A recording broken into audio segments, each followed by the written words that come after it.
The Ambitious Africans podcast is building more than conversations. We're building a thinking community. If you're navigating a challenge, transition, or decision in your personal or professional journey, we invite you to share it with us using the link below.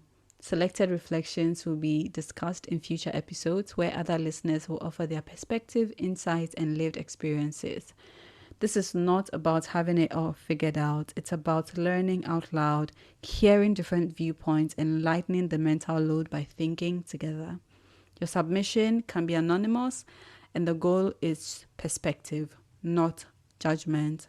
Go into the show notes below, fill out the form, and share your challenges, ideas, thoughts, and decision points with us, and we'll be more than happy to give you some directions. Dear ambitious African, this is your host, Secho. In this podcast, we will discuss everything about our journeys and experiences towards achieving our goals for life and work as phenomenal change leaders in our varied communities. We will feature other ambitious Africans crushing it through arts, social activism, tech innovations, entrepreneurship, and positive lifestyle and holistic well-being. We are the generation that is redefining Africa as we know it, and as an ambitious African, now is the time to get involved. Give us your feedback and ideas for our next podcast, and let's keep the conversations going. See you inside. Hi, welcome to the Ambitious Africans podcast. This is your host, Secho, and I hope you've had an amazing day today. It's currently midday. This would be the first time I'm recording any episode during the day, which is wild to think about because I always record at night when you know the day has passed and I'm reflective. I think that's when a bit of the things I've been meaning to talk to you about, like they're settling and I'm finding my words, I'm finding language. When they all come together, and today is going to be a series of different thoughts in my head and not necessarily one topic. When I say I want us to have a thinking community here, I don't say it lightly. I don't know if you ever know what a thinking community is, or if you've ever heard of a thinking community. To be honest, I would say it is God's framing, like it's God's wording of what this community should be like, because I couldn't have think about a better name to really capture the essence of what kind of community I want us to build. And I don't want us to build a community because it's the in thing, like, oh, build a community, get a bunch of people to huddle around you or your cause just for the sake of it, just so you can feel important. No. I want you to be part of this community, not because it's the in thing, like I said, but because genuinely it has become a space where you can think along people. We are going into an era where depth is going to become super important. No longer are we going to be satisfied with flimsy, quick fixes, clickbait kind of conversations or content. We are going to value more deeper conversations, because a lot of the things that we have held on to over the past few years as keys to success are changing and are shifting. And when things are changing and shifting like that, the obvious thing, usually it's not so obvious, but it's either you pause or life will make you pause. Life, it's either you you sense it and give yourself a few moments to say, wait a minute, I need to understand what's going. There seems to be a pattern here. There seems to be a thread of things happening. I need to step back, take some time and really assess what's happening. Or life would make you pause, where you're trying everything which you were told would be your keys to success, and they're not working. They're constantly not working. So at some point you'll be like, I'm tired. I'm just drained. And the desperation, the frustration is just too much. And I just need I just need some time off, right? And that is life's way of making you pause. And so when I say that I want us to have a thinking community or be in a thinking community, it is so we can have these kind of thought processes happen in tandem with life as it's unfolding and life as it is evolving. And I don't think that the level of challenges that we're experiencing are different from that of previous generations. Previous generations have had it hard. I'm telling you, they've had it very hard. In some aspects of their life, it was hard. In some aspects, it was easier compared to ours. And it's the same. That's just how life is what I am understanding it, because even when people say the good old days, they're always going to look at it from one particular aspect of their lives. So maybe in terms of, the food culture or access to food or access to basic necessities, the good old days were the good old days. You can easily access these things. But if you look at other things about free movement and access to the world, you wouldn't say that. You would say those were not the good old days. It was tough to be black outside of the continent. It was quite tough to be African. It was quite tough to even experience some exposures being African back then.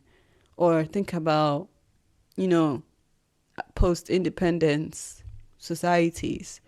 In one way, it was the good old days because there was so much hope in the air around the future.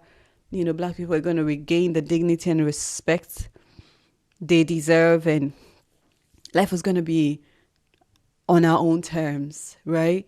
And then there are coup d'etats, and there's this, and there's that, there's this, there's that. But in the sense of the few moments after, this independence, just that feeling alone by itself felt like the good old days for those moments. But beyond that, as different struggles came up, if you look at it differently from a different aspect of their lives, they'll say, it wasn't really the good old days. There was famine, there were insecurity, there were lots of things happening, and the hope that they might have clung to were stolen from them. Like, there's so many things. And in our own generation, the definition of these challenges or struggles may be different, but they have the same pattern as life being life. And for us, it's important to have that definition of what this current generation, this current system looks like. I talk about systems a bit more because I like to have a systems thinking approach to life, like to every facet of my life. That might be a conversation for a different day, but I value seeing how things operate in a context, and for me that context has been, okay, what systems are enabling these kind of activities, actions, and cultural practices. But for us as a generation, it's important for us to have that definition. We need to have a moment to list out all the different challenges and what they look like for us right now. I can attempt some, whilst we are here. The first is access to opportunities. The world is changing, and is shifting in a way where access to opportunities is evolving. It will not look the same way. If before it looked like aid, it looked like scholarships, it looked like grants and things like that. Those things will still happen, but it seems like those things are taking a downturn, right? It's not becoming as prominent as before, which means that if you're able to access some of these opportunities, don't necessarily think yourself as super lucky or things like that, but see it as your opportunity to build something beyond that for the next person. That's if you ever think about the next person. There's some people who choose not to think about the next person, which is fine because we already have enough on our tables as it is. But at some point, it would be helpful to think about it, because if you think systems thinking, if you have systems thinking, you can appreciate how the actions of one affects the collective, and how the collective, in response to that, individual action, impact that individual in some different ways. So it's always good to think partially about the next person. But that's just by the way. So the level of access to opportunities is changing, and I want you to be aware of that. I want you to not always be on the receiving end of some of these changes. I want you to build a muscle to see where the world is going, not out of fear, but genuine curiosity. The thing about our generation is that we've been really trained to adapt well. We literally became adults in a time where all the things that we thought would work to help us achieve other things are like, no, they're not working. So we're redefining what that means. We're finding our own rules. We are testing our own things to make sure what's working, what's not working, and we are not even complaining. It's beautiful. We are not even complaining about it. We hear older people talk about it out of concern, but for us, I don't think we are complaining as much. But when we do complain, this is not to invalidate it or dismiss it, but it is what it is. So it's always good to know what's happening as the world progresses. And the second thing that's also evolving is the unraveling of things we have believed. So this is slightly tied to access to opportunities, but I'll give you a practical example. All of a sudden, we are becoming more and more aware of what's real, what's not, in the sense that you can know if an influencer is saying something because they were paid, and you can know even if they were not paid, you still can't trust what they're saying because they are just influencing. That I'm just describing that scenario. So like we are getting good at knowing what's real, practical, authentic, and what's sponsored, promoted, and motivated. Yes, we are becoming good at telling, like reading in between the lines. And so it means that a lot of the things that we have believed from the past about different things, feeding, how to negotiate things, all those things, the belief in them is changing, right? I'm not saying the content in itself is changing. The content is still there. But for us, our reliance and belief in them are changing. Now we are seeing through all of it. So if it was a big marketing campaign, everybody's looking at it like, no, it's not. It's not what they say. Don't believe these things. Not everything is as they seem. Do not believe what you hear in the news. Do not believe what you read online. Like, essentially is what I'm also sensing. That's another definition. I think the last one I will attempt, and all of this is coming from the top of my mind, is our assessment of jobs, right? Our assessment of jobs is always such a hidden gem. Like, let me give you an example. I don't know if the example makes the point I want to make or makes the point I want to describe. It's confusing in my head. But let me give you this example. Currently, it's actually a fact of life. The way you assess an opportunity determines what it turns out to be. Let's say, for example, you got, this opportunity to work in this company, and let's say you are you work in the warehouse. Let's guess you work in the warehouse and you're doing all this moving items, taking things from, and you're on your feet the whole day, moving things from one place to the other. And if you, let's say for example, if you live abroad, you're doing this work, it's cold, the pay is not so great, but you're just doing this, right? For you, the initial assessment of opportunity was the call for applications, right? That was your first assessment of an opportunity at this warehouse. But now that you are in there, there is also different opportunities that if you open your eyes to and can connect a few dots, you could leverage. So now that you're already working there, you see that there's something happening. You're like, why is it that it takes me and my colleagues, let's say 45 minutes to get a response when we are told to pack somebody's order? And can there be something we can do about this? Because if it's taking 45 minutes and we are paid per hour, it means that 45 minutes is like taking money off of our hours. But that is in your own mind, your motivation to see this problem. For someone, they will be complaining about it.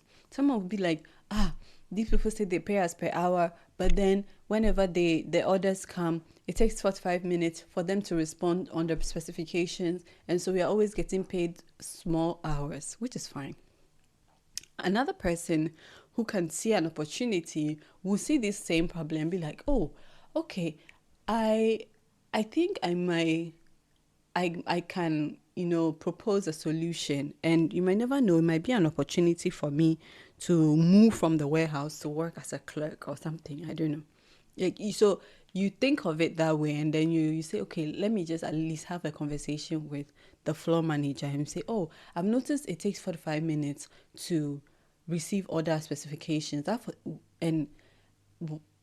That 45 minutes is costing precious time in finally getting the things delivered. I don't know what happens in that 45 minutes, but I felt this is something I should let you know so that perhaps we can find a solution around. This is something I'm passionate about, helping you solve, because it would boost productivity, it would boost morale, it would get people to keep up momentum as they're working, because it's always not a great productive.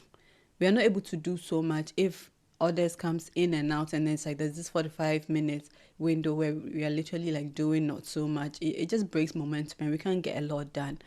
So you say that to this floor manager, and the conversation could go anywhere. They could say, no, it's fine, we are aware of it, there's no problem. Or they could say, actually, it's true. And it could go on and on. They speak to their manager, like it could go anywhere.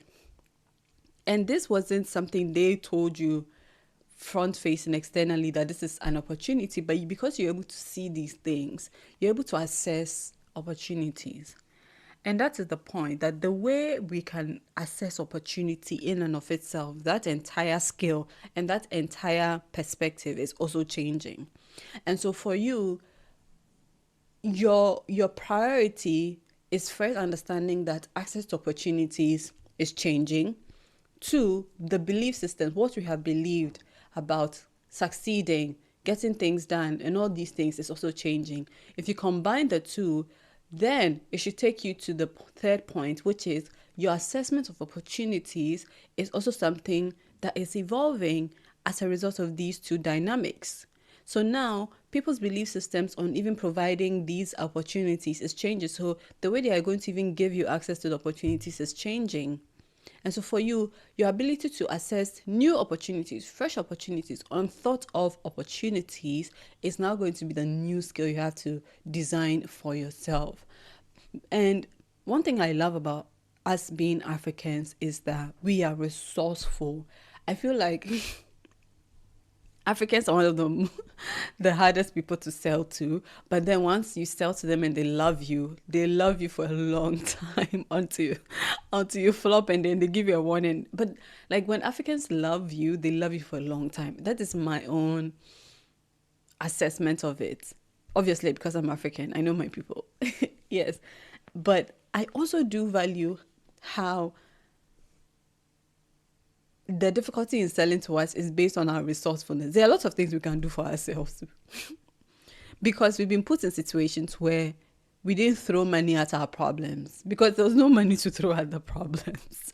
So we were put in these situations where we needed to figure out how to get things done. And so some of the things that, other people pay for in terms of services and things outside of our environment, it actually surprises us. It actually is surprising because we're like, you pay for this? It's like, oh, okay, that's nice. We are very resourceful. And so it means that for us, our ability to spot opportunities is not the issue. I think the issue now is being aware that, we need to change and shift our skills a little, just a little bit. Like we need to shine our eyes better. We have to shine our eyes better because the problem we don't have a problem of knowing when opportunity is looking at us. We can easily do the two and two together, connect the dots and know that this is where the opportunity could come from. But then now we need to be able to sharpen that scale to see where else it can come from, because where we believed it existed no longer, are reaping those results. And so those are some of the definitions of what our generations have to grapple with in terms of, I guess, categorizing the challenges we have to solve for. It also means there are different experiences that we can have when we attempt to surmount these challenges or these different dynamics. And one of the things that I want to encourage you is to have an appetite for curiosity and just being curious at things. And I am a deeply curious person. I really hate not knowing. There was one time, let me tell you a quick story. Now I'm going off a tangent, but there was one time I worked with one senior executive of a firm. I'm not going to give details because then you'll know. But I worked with a top senior executive of a firm, and they had this FOMO to their life. Like they were constantly living in FOMO. They wanted to know everything. And sometimes it was so annoying because they want to know everything. They're always having to grapple with so much information to finally make a decision. And so there's a lot of decision paralysis happening. So there's some things that you really need quick response to. It was not going to happen. But I value the fact that he always lived in this FOMO feel, if I can call it that way. Like FOMO means fear of missing out. But his was really in a sense of fear of not knowing what's happening, because he always knows what's happening. He wants to know what's happening in the trends. He wants to know what's happening in different things, cultural things, scientific things, business things, religious things. Like he wants to know what's happening every single time. And that level of curiosity stayed with me because working with him directly really validated my curiosity that was almost dying out. And so I have come to really deeply love the fact that I'm curious. And it's some things like simply asking people, what's happening here? Why is it packaged this way? Or even asking Google, like I do sometimes. You might open a whole new world to you. So yeah, develop a stronger appetite for curiosity. Do not let anything pass by you without asking questions. I hope you can live with your brain and with yourself if you choose to live in that way. But you should also know how to tone it down. But I guess you get my point. Like pride yourself in being so curious. Like be so proud that you're so curious, because soon enough you know a lot about everything, and you know a little about everything as well. It's such a beautiful dynamic to live in. But if you live at the intersection of curiosity and genuine want to help people, that is even an amazing mix. That is where you can see where dots align. One place you work in or one place you have experience can come together to support some people you care about. So much can come out of that. The last thing I want to say, because we spent some time and I've just shared really what's on my heart. Like I said, there wasn't one thing that as a topic that I was coming to, but at the end of the day, I think we found our way here. The last thing I also want to share is that your the level of curiosity you also engage should also have a level of curiosity with how tools work, how online tech tools work. Um, and I don't want you to look at it rather as you want to be a tech person, but because you are genuinely a curious person. So it just so happens in the online world, you can also take your curiosity there. And even in the offline world, it might even also look like knowing how actual handy tools work. It's the same principle in different applications. I really want you to harvest a lot of the things that I have said in this episode in a way that makes sense for you and brings you a lot of value. I have spoken a lot of vagueness, but I am still unpacking these thoughts processes. But I just wanted to come to you with what I currently have, and let me know if you're also sensing that there's change, there's a shift in the world that's happening system wide, and what do you think that is? What do you think is changing, and which areas of life do you think those shifts are going to happen in or are going to impact, especially from our African context? Thank you so much for sticking with me throughout this episode and thinking alongside me throughout this episode. I really want to hear from you. So if you have any thoughts, ideas, send me a DM, put it in the comment sections. We've had some amazing comments so far.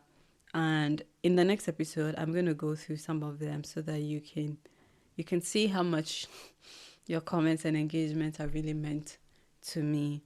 Don't forget to subscribe to the channel. We are almost at 100 followers at the time I upload this episode. 100 subscribers, on YouTube. And I am still thinking of doing a little giveaway to some of my most loyal subscribers so far. But thank you so much, and I'll see you in the next one.